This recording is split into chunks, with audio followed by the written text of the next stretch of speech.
South Africans are feeling the pinch of the country's dire economic state, and this will further be exacerbated by the fuel price adjustment at midnight tonight. The price of petrol will increase by R1.71 a litre. Diesel and illuminating paraffin will increase by more than R2.70 a litre. Now, the fuel price adjustment is expected to push the cost of public transport and food prices, with the August 2023 Household Affordability Index released by the Pietermaritzburg Economic Justice and Dignity Group showing that there has been a significant month-on-month increase in the average cost of the household basket by R42.40 from R5,081.94 in July to R5,124.34 in August. Now, this has also raised concerns on the cost of core staple foods. And to talk more about this, we're joined by Mervyn Abrahams, Program Coordinator at the Pietermaritzburg Economic Justice and Dignity Group. Mervyn, good to have you. Thanks for joining us. Good morning, Leanne, and good morning to all your viewers. So, Mervyn, this fuel price hike that we're seeing coming into effect this evening at midnight, what does this mean to ordinary South Africans and households that are really struggling at this point? So, Leanne, South African households are being hit from all sides. So it's food prices increasing, it is now petrol price increasing, and we know that when petrol prices increase, it has a knock-on effect on food prices.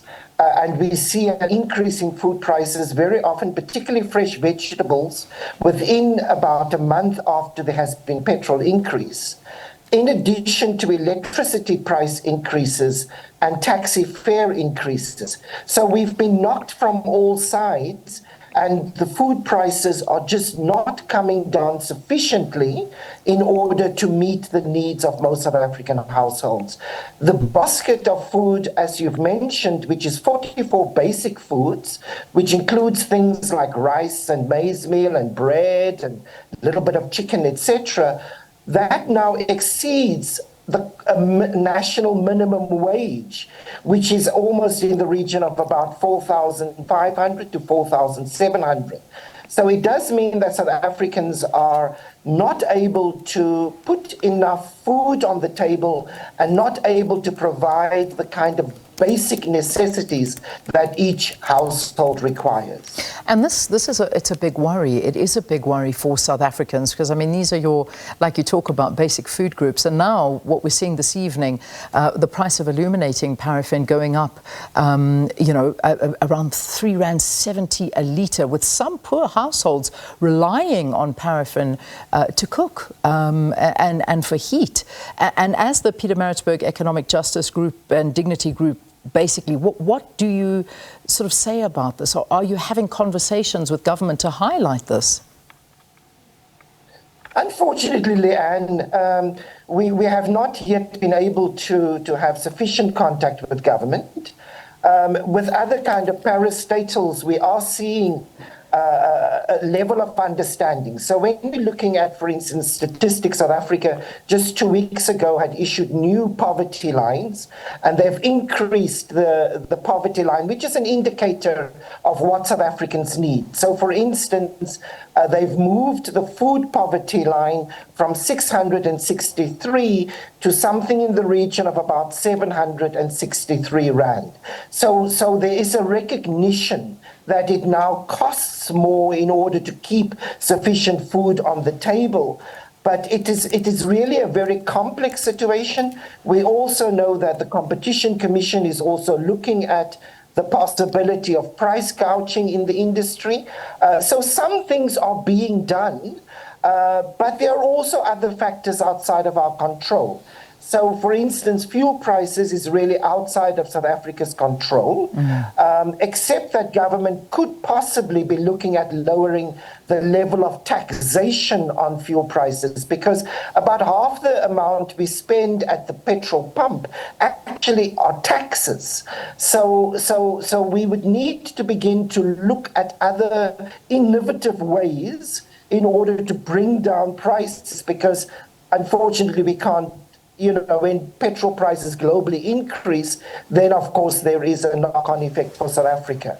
But another issue that is also looming, Leanne, is that we have seen the price of rice, which is a staple commodity for most South Africans. We have seen that increasing by about 5% over the past month.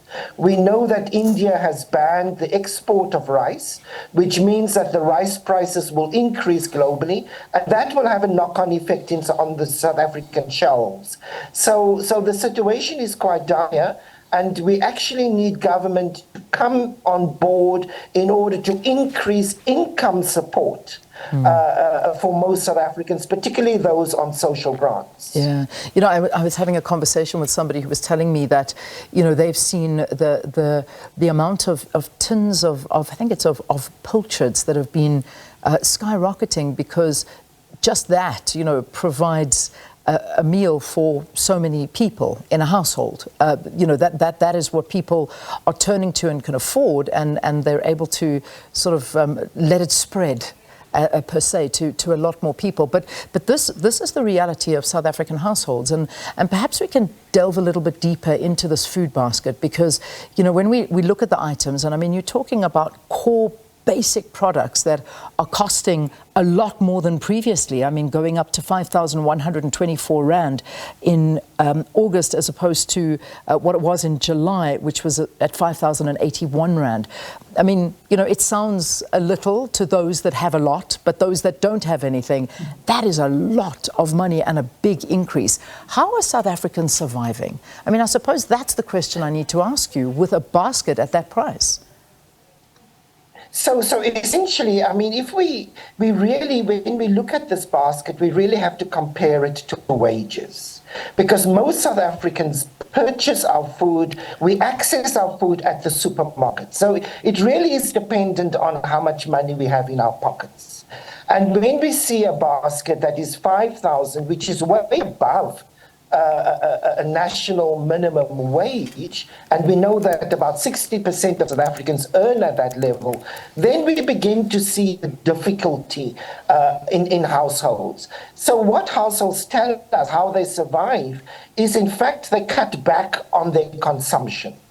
So they cut back on the amount of meals they eat, which also has, of course, its health implications.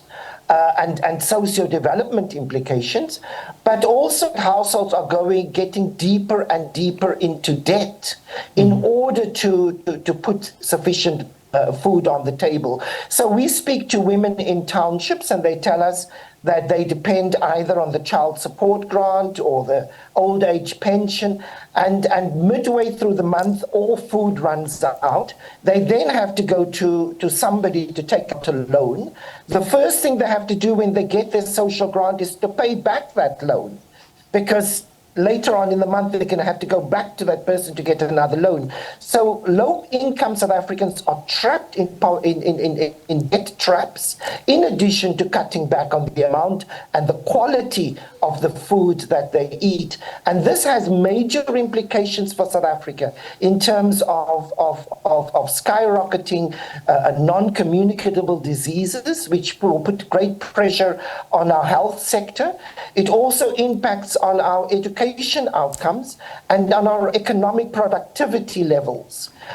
So it has major implications for South Africa, and we have to, at least at the very minimum, require that households have sufficient and nutritious food. Yeah, I mean, I know that this week government basically voiced its concerns about the high food prices and has instructed Cabinet's economic cluster to implement a food security plan to cushion the blow for South Africans.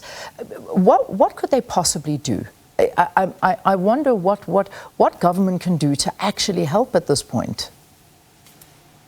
So really there is lots government can do. We have to recognize that in order to truly resolve the food insecurity crisis in South Africa, which is a long time coming, it's not a sudden issue, is going to take long-term strategies. So we have argued for, in the immediate instance, government has to increase income support. One area where government can do that is, for instance, the child support grant. The child support grant is standing at 500 Rand a month.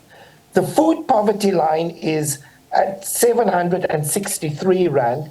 At the very least, government should increase the child support grant to the level of the food poverty line. Then the second area is to look at the basic income grant in order to help South Africans who are unemployed and households where there are no one employed in order to survive. So that's the level of income support. But then we also have to restructure the way we do our food system. We have to bring more people into farming. We have to bring farming closer to our cities and reimagine a new food system that will actually deal with the needs of South African households. Yeah.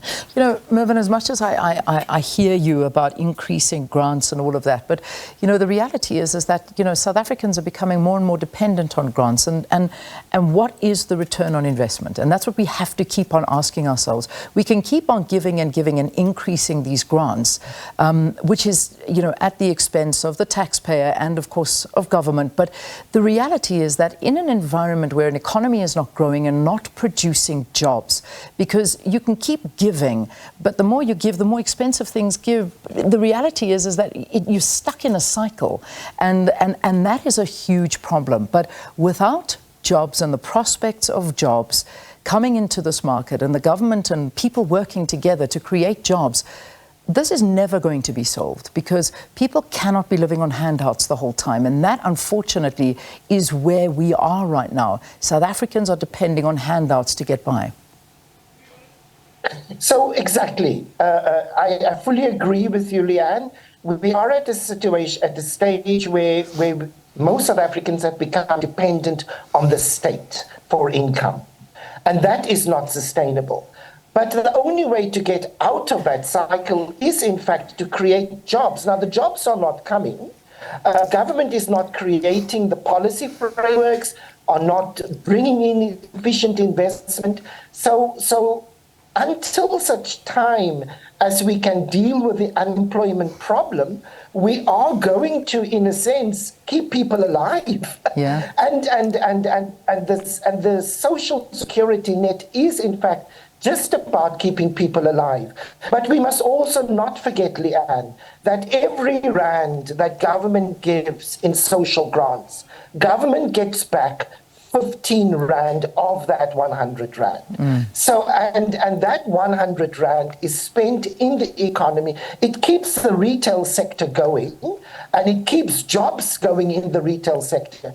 If government has to stop the social grants tomorrow, we would likely see an increase of about 10 to 15% unemployment increase, because the retail sector would almost collapse. Yeah, and that's important things to note and to keep in mind as well. And another important thing is to realize that, you know, this is a global phenomenon. The price of food is astronomical all around the world, and that is something that we unfortunately do find ourselves in that position. I mean, I've just come back from overseas, and I think our biggest spend was on food, and it was frightening what we were spending. I almost welcomed coming back home to what I believe is much more affordable. But however, you know, we're talking about different groupings of South Africans. But I suppose what positive signs there are is that food inflation is coming down. I mean, we started the year at about 14%. We're sitting at around about 10%. So there is a drop. Things are coming down, which is good news we can look to. I mean, that is something that we need to understand, that as much as we're in a very difficult situation, things are appearing to slowly correct themselves, if I'm not mistaken. Yes, so you're absolutely right, Leanne, that there are some foods coming down, not fast enough, though. Indeed. And so, for instance, we have seen that the price of maize came down by 5% last month, but it's still 5% more expensive than it was a year ago. So we are seeing declines. We are seeing declines, for instance, also in the price of flour. We are seeing declines in the price of oil, cooking oil, etc. But the worrying thing, Leanne, is that the price of the core staples, so for instance, maize, rice, flour, bread, these prices are staying stubbornly high. And what happens is that households have to purchase the core foods, no matter what the price. Because this is the kind of foods that make you feel you've had a meal, you feel full, even though it doesn't provide sufficient nutrition. But it does provide a meal. And those are the foods that are remaining stubbornly high. And until the prices of those foods have come down sufficiently, and we are hoping something in the region of at least another 6 to 7% drop in the core food staples, will bring some level of relief to most households across South Africa. All right, let's leave it there, Mervyn. Thanks so much for talking to us. So, Mervyn Abrahams, Program Coordinator at the Pietermaritzburg Economic Justice and Dignity Group, talking to us about the impact of the fuel increase and what it's having on South Africans and the Household Affordability Index. If you missed those numbers, just to recap, that basic food basket has gone up from July. That basket went up by 42 Rand and 40 cents. It's now, for a basic food basket, 5,081 Rand 94 cents. That's what it was. It's now gone up to 5,124 Rand and 34 cents in August. So it's a big jump. It really is a big jump.